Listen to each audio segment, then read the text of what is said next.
So, bale guys, yan na. Wala, raining. Ayan guys. Yan guys. Magpapagid yan. Yung guys. open natin guys. Open natin na. Kanin lang to guys, yung lupok niya. Welcome to guys. Hello. So, okay na. Kumandar na yung jug natin. Jug 90. So, let's give it a try. Hello dyan guys. Try guys. Kalma dyan guys. Pandahin natin guys. Yan lang eh. Video ka na eh. Galad dyan guys. Hindi guys, ako mag-video. Eh. Guys. Buksan na ito ang gate guys. Sige lang guys. Buksan ito na guys. Ang gate guys. Diyan ka magi. Hindi. Yan guys. Ay medyo gawad siya guys. Ang dahod dyan guys. Ay, ligbiray guys ang yellow guys. Ang tuti ray ah. Peng. Toy peng ah. Ang tuti laro. Tuti. Ang tuti ray. Na. Sara lang. So, ito guys yung mga sabad dito guys sa bahay guys. Si magpakilala ka guys. Kami nga pala si ano. Ikaw si Apeng ang ano. Ang Sila kagwapa dyan sa balay. Gilay sing. Karon. Kachan saya guys. Open the door. So, bali ginawa ko na lang muna ng ano. Yan o. Tangke. Kasi wait lang ang hirap pag video na ano.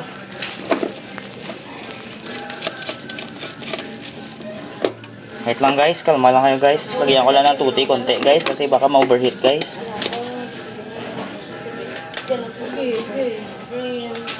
Medyo guys. Mountain Dew guys, tinubuto nga guys, mabugto ra karon guys ang host guys lalong guys. Vlog mo rin. Gayo sa paa ko guys. Okay na to guys. Laan galit ka rin dito. Baka ano ba eh. So nalinis na natin yung carburetor guys. Tsaka yung ano, yung spark plug guys, nalinisan na natin guys. So okay na guys. Siya lang guys, di okay guys. Mga sabad-sabad ya guys. Mag-ora niya galing yun.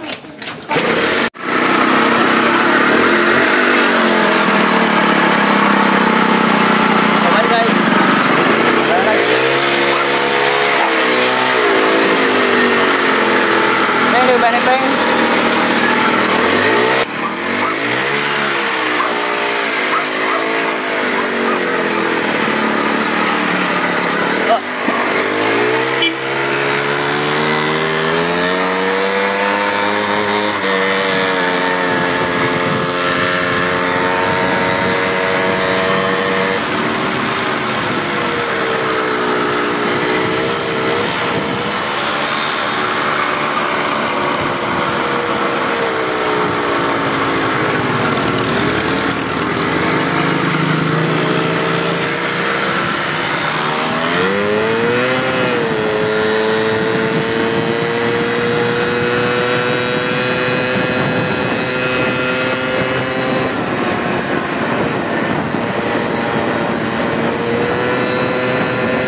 Kaya guys mag-vlog ng ano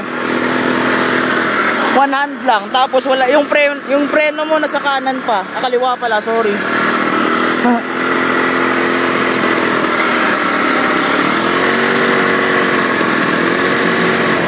So bala ano, isang birit na lang pa uwi tapos ayan, pahinga na tayo kasi may lakad pa ako mamaya guys eh. Pero okay naman, okay na yung takbo nya. Siguro yung ano na lang, yung sa belt niya na lang.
What is up? Magandang araw. Yan, bago tayong alaga guys. So ito ay Jug 50 Scooter 2T. Sa mga nakakaalam, ito yung mga kasabayan ng Dio. So bale, sobrang daming issue nito guys. Nung nakuha ko to, wala siyang tangke. Yan. Bale, pabalik-balik ako dun sa pinagkuhanan ko nito. Tapos ito is color white. Basta, ginawa ko lang muna yung pang budget meal na na tawag nito, pang repair. Halos nung una ko tong nakita, doon nakatambak sa bodega nila. Yung mga gulong flat lahat. Tapos yung ito wala to. Buti na lang nahanap pa namin yung mga iba niyang pesa.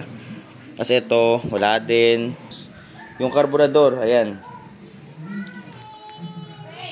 Problema tayo konti sa carburetor niya guys kasi yung manifold niya dito parang may crack. Yan, kaya nilagyan ko lang ng ng steel epoxy. Tapos gumana naman. Okay naman siya. Kaso ngayon, tinigilan ko lang muna yung kakalikot dito kasi nag-focus ako kay Tisoy sa NS200 natin. So ngayon lang ulit ako nakapag-vlog. At yun, feeling ko kailangan talaga magpalit ng carburetor. Tapos yung panggilid niya. Bali naka-order na rin ako ng yung pang Jug 50 talaga na timing chain. Yung belt, ayan. Try natin na i-restore tong jug na to. Pero budget meal lang muna guys. Nag-check kasi ako sa Shopee ng mga katawan nito. Nako, mahal. Tapos itong tambutso niya, sobrang ingay guys. Kaya feeling ko papalitan ko to. Babalik ko to sa parang stock niya. So siguro mamayang hapon tatry kong baklasin yung block nito tsaka head. Yan, try natin linisan. Tapos linisan ulit yung carb. Tapos try kong maghanap sa sa dun mamaya sa highway sa labas sa mga shop ng ignition coil. Kasi feeling ko may diferensya din siya sa kuryente kasi minsan nagaground ako dito. Ewan ko ba? Pagka dumidikit siguro yung kamay ko dito or sa dito, nagaground ako. So hindi ko alam, basta